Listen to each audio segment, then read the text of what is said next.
हाँ जी। तो आ गए आप। स्वागत है जी। क्या पढ़ा था हमने लास्ट क्लास में? हमने लास्ट क्लास में पढ़ा था इंड्यूसमेंट के बारे में। क्या करते हैं इंड्यूसमेंट? थोड़ा सा रिवाइज करने की कोशिश करें। इंड्यूसमेंट हमारा किसी भी स्ट्रक्चर का हाई कौन सा है, लो कौन सा है, वो पता लगाने की कोशिश करता है। याद रखिए इंड्यूसमेंट बहुत बेसिक है। हम हर बार इंड्यूसमेंट यूज नहीं करेंगे, हम फ्यूचर में जाके इसको यूज करना बंद कर देंगे, क्योंकि मैं इसको यूज नहीं करता हूँ। आपने मेरे चार्ट्स देखे होंगे लाइव स्ट्रीम पे, कहीं पे पोस्ट करता हूँ, टेलीग्राम पे, इंस्टाग्राम पे, व्हाट्सएप ग्रुप में। मैं इंड्यूसमेंट यूज नहीं करता। हम इंग्लिश पढ़ क्यों रहे हैं? ताकि हमें पता चल सके बेस कहाँ से आ रहा है। जब आप बेस समझ लेंगे तो उसके बाद एडवांस होने में ज्यादा टाइम नहीं लगेगा। लेकिन अगर आप बेस नहीं पता डायरेक्ट एडवांस सीखेंगे तो सिर्फ और सिर्फ सरदर्द होगा। समझ रहे? इसीलिए आगे बढ़ते हैं। आज की क्लास में हम पढ़ने वाले रूल के बारे में, इंड्यूसमेंट के। क्यों, क्या भाई, क्या जरूरत पड़ गई? देखो दोस्त, साफ साफ सीधी सीधी बात बताता हूँ। ये जो रूल है ये एक्चुअली में एग्जिस्ट नहीं करता था।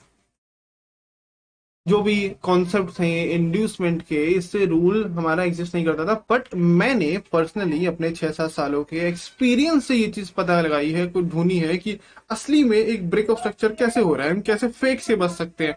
उसके लिए मेरे को इंड्यूसमेंट का रूल बनाना पड़ा। इसलिए बहुत छोटा टॉपिक है, क्योंकि हम पिछले ही टॉपिक को थोड़ा एडवांस करने जा रहे हैं। ठीक है, तो मैं आपको स्क्रीन पे लेके चलता हूँ दोस्त। आइए, नोट्स बनाने के लिए रेडी रहिए, अपनी कॉपी पेन उठा लीजिए। हम आ चुके हैं हमारी स्क्रीन के ऊपर। देवियों सज्जनों, आपके सामने है 7 करोड़ रुपए का सवाल। इंड्यूसमेंट कैसे परफेक्ट बनाया जाए।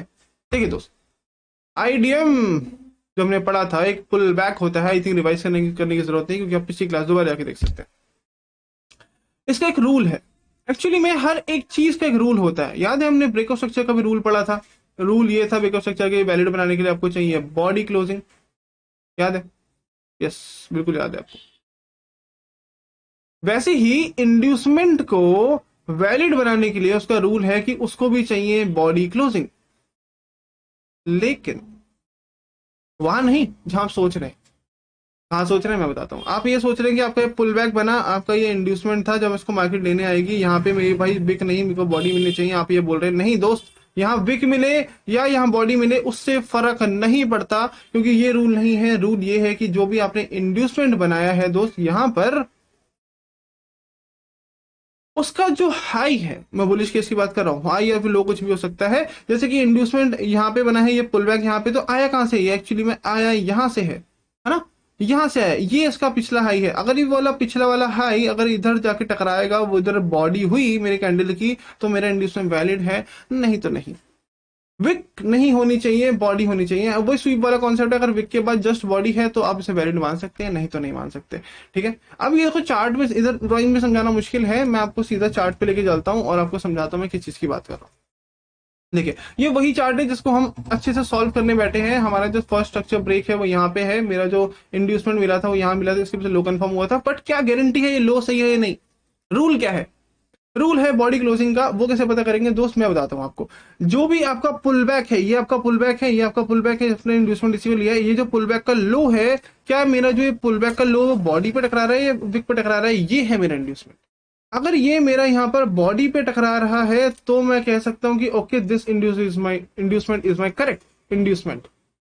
बट अगर मैं इसी को मॉडिफाई कर दूं, जैसे कि ये जो कैंडल है इसी की विक अगर मैं थोड़ी सी एक्सटेंड कर दूं, इस तरह समझ लीजिए ऐसे हो, और मेरी जो बॉडी, ये पुल बैक का जो लो है वो यहाँ टकरा रहा है विक पे, फिर सारी की सारी पावर ट्रांसफर होकर नीचे चली गई विक पे, फिर इधर विक पे अगेन, एंड देन इधर मेरे पास कुछ नहीं, खाली मार्केट गई नहीं इधर कभी भी, इस वाले केस में, इस ऐसे स्ट्रक्चर में, इतने डेटा में।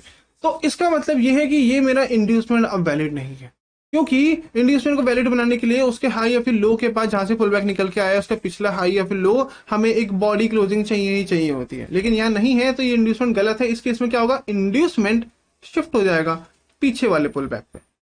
पीछे वाले पुल बैक पे हम इसलिए शिफ्ट कर रहे हैं क्योंकि क्या पता मेरे पीछे वाले पुल बैक का जो लो है वो बॉडी पे है या नहीं। देखिए, इसे दो दो लो, यहाँ पे कुछ भी ले लीजिए, यहाँ पे कोई भी बॉडी पे नहीं है, विक पे है, विक के बाद कुछ नहीं, खाली है, तो इंड्यूसमेंट यहाँ पे भी गलत हो जाएगा। इंड्यूसमेंट शिफ्ट हो जाएगा मेरा पीछे वाले पुल बैक पे अगेन, यहाँ पे मेरा इंड्यूसमेंट ले लिया गया।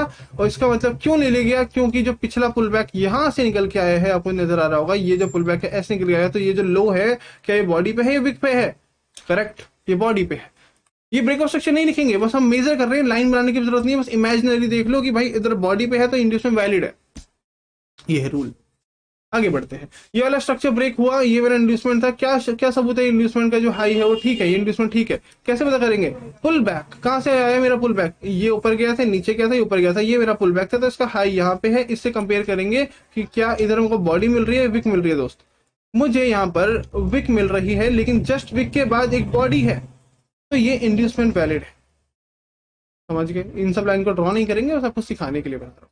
वैसे ही लास्ट आपको अगर मैं बताऊं, ये इंड्यूसमेंट जो हमने बनाया है, क्या ये वैलिड है नहीं, कैसे पता करेंगे? पुल बैक कहां से आया? ये पुल बैक यहां से आया है, तो ये हाई जो है बॉडी पे है, तो this inducement is my valid inducement. This is called a perfect break of structure. अब इसके पीछे लॉजिक जानते हैं, रीजन जानते हैं। आ जाओ। मैंने आपको बोला कि जो भी मैं एक शब्द यहां से निकालूंगा उसके पीछे एक लॉजिक होगा, एक रीजन होगा, नहीं तो मैं कुछ नहीं बोलूंगा। वो लॉजिक रीजन ये है दोस्त, देखो आपको बताता हूँ। जैसे कि मैंने बोला कि बॉडी नहीं विक, विक नहीं बॉडी मिलनी चाहिए, तो अगर विक होता तो क्या होता? समझ लीजिए ये आपका पुल बैक है और अब जो इंड्यूसमेंट है उसका हाई ऐसे स्वीप कर रहा है विक के साथ, इसके बाद कुछ नहीं है, खाली पड़ा है। तो कह सकते हैं जो विक है इसी को तो हम स्वीप बोलते थे। बोलते नहीं बोलते थे? यस, इसी को हम स्वीप बोलते थे, बिल्कुल दोस्त। अब मुझे एक बात बताओ, स्वीप का मतलब क्या है? स्वीप का मतलब यह है कि जितने लोगों ने भी यहाँ सेल मारा था, सबके स्टॉप लॉस यहाँ लगे थे, यानी बिकने आके स्टॉप लॉस खा लिया, मतलब सेलर्स खत्म। अब इंड्यूसमेंट क्या होता है? इंड्यूसमेंट हम क्या कर रहे थे एक्चुअली में? हम इंड्यूसमेंट कुछ नहीं, बस एक नीचे वाला पुल बैक पकड़ रहे थे कुछ इस तरह से। जब मार्केट से लेने आ जाता है तो हम बोलते हैं कि हाई कंफर्म हो गया, बट कैसे?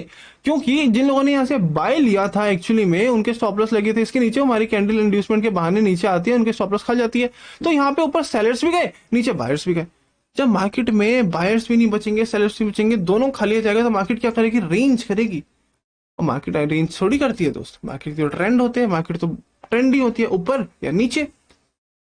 इसीलिए अगर मेरे स्वीप और इंड्यूसमेंट दोनों एक साथ एग्जिस्ट नहीं कर सकते, दोनों एक साथ एग्जिस्ट नहीं करेंगे। क्यों नहीं करेंगे? क्योंकि हमारा जो स्वीप है वो भी मेरा लिक्विडिटी ग्रैब का कॉन्सेप्ट है, और जो मेरा इंड्यूसमेंट है वो भी मेरा लिक्विडिटी ग्रैब का कॉन्सेप्ट है। दोनों में से कोई एक ही एक बार में टिकेगा, दोनों एक साथ नहीं होंगे। दोनों एक साथ हो गए तो सिर्फ और सिर्फ कंसोलिडेशन चलेगा। इसीलिए हम इंड्यूसमेंट को शिफ्ट करते रहते हैं बेचारे को, ये उसको एक बॉडी क्लोजिंग मिल जाए तो ना हमें स्वीप मिले ना हमें इंड्यूसमेंट एक साथ मिले। ये है रूल। इससे जो है आपका बिल्कुल प्यारे तरीके से चीजें होंगी, और मैंने आपको लाइव चार्ट पे भी दिखा दिया वो कैसे हो। समझ गए?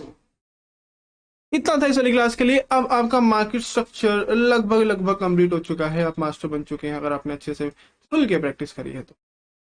पर क्या ये इनफ है? क्या इतना सीखना ठीक है? नहीं, बिल्कुल नहीं दोस्त। आगे टॉपिक में हम ऐसी चीज पढ़ने वाले हैं, वो नेक्स्ट फेज होगा। अगर आप इसको बंडल वाइज खरीद रहे हैं, मतलब एक सेपरेट सेपरेट वीडियो इवेंटरशिप वाइज खरीद रहे हैं, तो आपने अगर इसको कंप्लीट कर लिया है तो आप प्लानिंग कर सकते हैं नेक्स्ट वाला खरीदने के लिए, नेक्स्ट वाला बाय करने के लिए, जिसके अंदर आपको और ज्यादा डिटेल में और ज्यादा एडवांस कॉन्सेप्ट मिलने वाले हैं, जो हमें बताएगा कि आखिर हमारा ब्रेक ऑफ स्ट्रक्चर जब कंप्लीट हो रहा है तो ये मार्केट नीचे क्यों गिर जाती है, स्ट्रक्चर कंप्लीट होते ही मार्केट ऊपर क्यों उठ जाती है, स्ट्रक्चर कंप्लीट करते मार्केट ऊपर क्यों उठ जाती है, मार्केट स्ट्रक्चर करते ही नीचे क्यों गिर जाती है। हर बार जो ऊपर नीचे चल रहा है वहीं पे तो हमें ट्रेड माननी है। सही बात है, मेरे को ट्रेड माननी है। अगर ये नीचे गिर रहा है तो क्यों मैं ऐसे शॉर्ट नहीं मार सकता, अगर ऊपर जाता क्यों ऐसे लॉन्ग नहीं मार सकता। वही चीजें हम सीखने वाले हैं हमारे नेक्स्ट वाले फेज में। मिलते हैं उस वाले के अंदर। ध्यान रखें अपना, प्रैक्टिस करते रहें। टैग करें मुझको #set and relax लिखकर। ओके, धन्यवाद।